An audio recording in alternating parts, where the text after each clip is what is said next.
नमस्कार मित्रों, अभी हम लोग हैं चामुंडा माता का जो देवदार का जंगल है, हनेरा चूढ़ियार के बीच में ये जंगल है।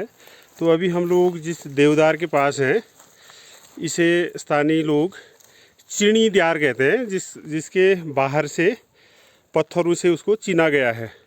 तो आज हम लोग अशकोट आराकोट यात्रा के उसमें हम लोग कुछ जंगलों का अध्ययन कर रहे हैं। तो आज हम लोग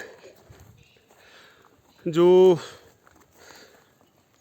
गंगोली हाट अल्मोड़ा झूलाघाट जो पैदल मार्ग था, उसका हमने कुछ किलोमीटर की आज हमने यात्रा की। तो यात्रा में हमारे साथी थे भगवती प्रसाद पंत, प्यारेलाल जी, जिन्हें पीएल नाम से लोग जानते हैं। तो अभी हम लोग अपनी यात्रा में चामुंडा मंदिर के नज़दीक जो चिणी द्यार है उसके पास पहुँचे हैं। ऐसा माना जाता है कि जब यहाँ पे मानव बसासत रही तो यहाँ के जो स्थानीय जो लोग थे, उन्होंने एक देवदार का वृक्ष लगाया और उसी की संतति यहाँ का इतना बड़ा विस्तृत जंगल है। लेकिन वर्तमान में इस जंगल में देवदारों की स्थिति बड़ी दयनीय है। बहुत से पेड़ अपनी उम्र पूरी करने के बाद ख़त्म हो गए। करीब 100 मीटर बीच में भी गैप आ गया है और बाहर से देखने में बहुत घनघोर लगता है, लेकिन अंदर अंदर इसमें नई पौध करीब 100 साल तक के कोई भी देवदार यहाँ पे उगे नहीं हैं। और इस देवदार को बताते हैं कि ये बहुत पुराना है। और ये देखिए आप, अब ये पौधा भी धीरे धीरे एक आध दशक के बाद, क्योंकि ये इसका कलर भी चेंज होने लग गया, पत्तियों का, टहनियों का।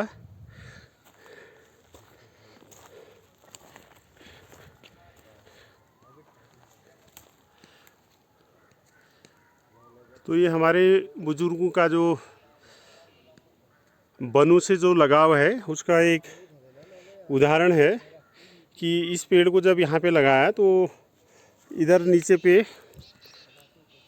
पंजी, ये नौले का नाम क्या बताया आपने? ये सिलंगा नौ। सिलिंग एक पहाड़ों में पाया जाने वाला सदाबहार पौधा है। तो उसका पेड़ इसके नज़दीक था, तो इसको सिलिंग का नौल कहते हैं।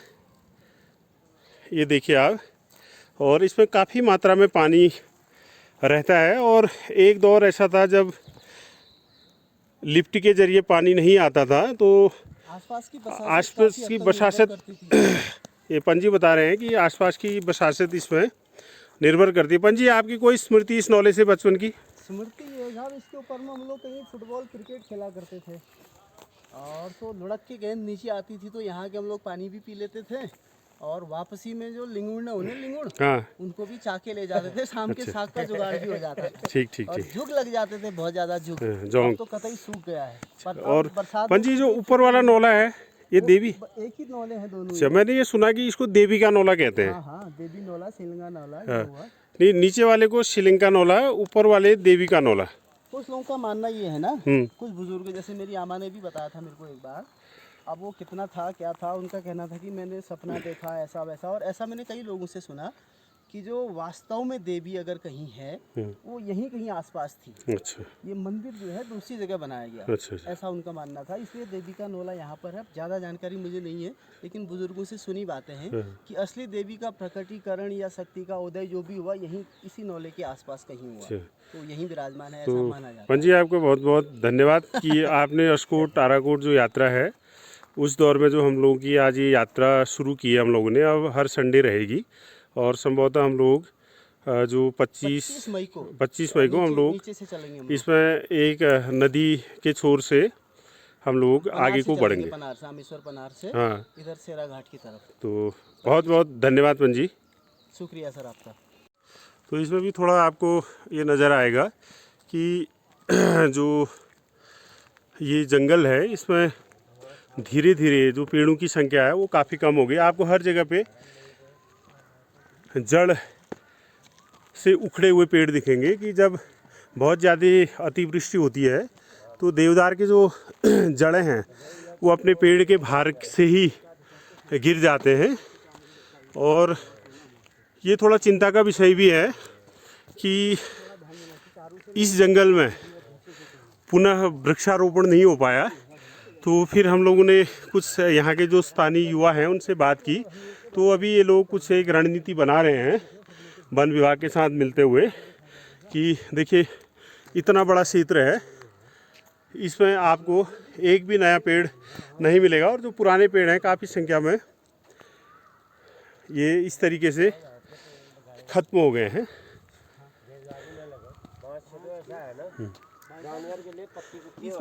इसमें ना ये जो ढलान है बुरांस भी लग सकता है। बिल्कुल बिल्कुल, बांस, बुरांस, फयार, चौड़ी पत्ती वाले पौधे, क्योंकि ये जगह तो लगभग खाली हो चुकी है, सारे पेड़ निकल गए, झड़ गए, सब जड़ से उखड़ गए हैं।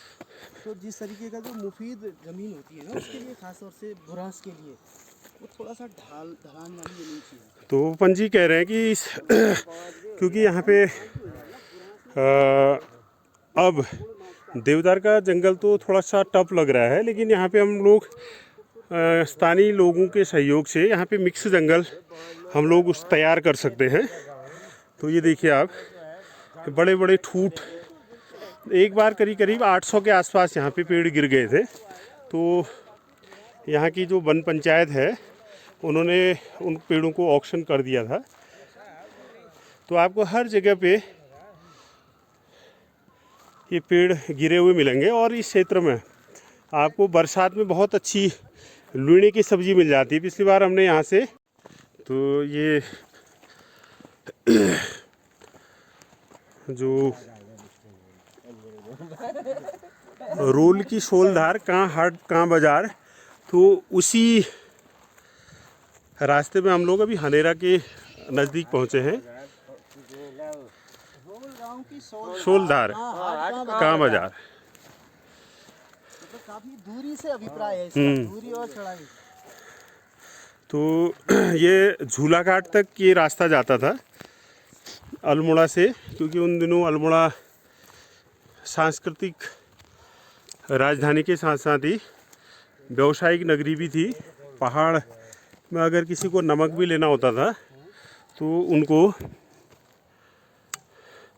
अल्मोड़ा समूह बनाकर जाना पड़ता था। ये हमारे दादाजी लोगों के दौर की बात रही है। तब न मोटर गाड़ियाँ थी और जो बहुत ज़्यादा साधन संपन्न लोग थे वही घोड़ों में अपने लिए नमक मंगा सकते थे। जो स्थानीय जो आबादी थी वो स्वयं ही नमक को ढोती थी। बाजरा भी आता था, मोटा अनाज। हाँ, मोटा अनाज। हमारे जो फूल बड़दाजी थे ना, हाँ, पल बतर के, वो जड़ी बूटी का काम करते थे। तो वो तमाम जंगलों से जड़ी बूटी इकट्ठा करके छोटे छोटे गोली चूरन ये सब बना के उसको बेचने जाते थे, और उसको बेचने के बाद वहाँ से अपना ये नमक, गुड़, ये सारी चीज़ें लाते थे। वो बताते थे कि वो लाहौर तक जाते थे। अच्छा, ये हम नज़दीक में चामुंडा माता के दरबार में आ गए हैं। अब यहाँ पे इस बीच देवी भागवत की तैयारी हो रही है। यहाँ स्थानीय जो हनेरा गांव के नवयुवक हैं वो स्वयंसेवक की भूमिका में हैं। तो इधर से चलो, मिलते हुए चलते हैं पूर्व, इस बहाने से आए हैं। तो और ये हनेरा में जो नवनिर्मित बैडमिंटन का हॉल है वो है। यहाँ पे स्थानीय युवा अपनी सुबह शाम बैडमिंटन तैयारी करते हैं।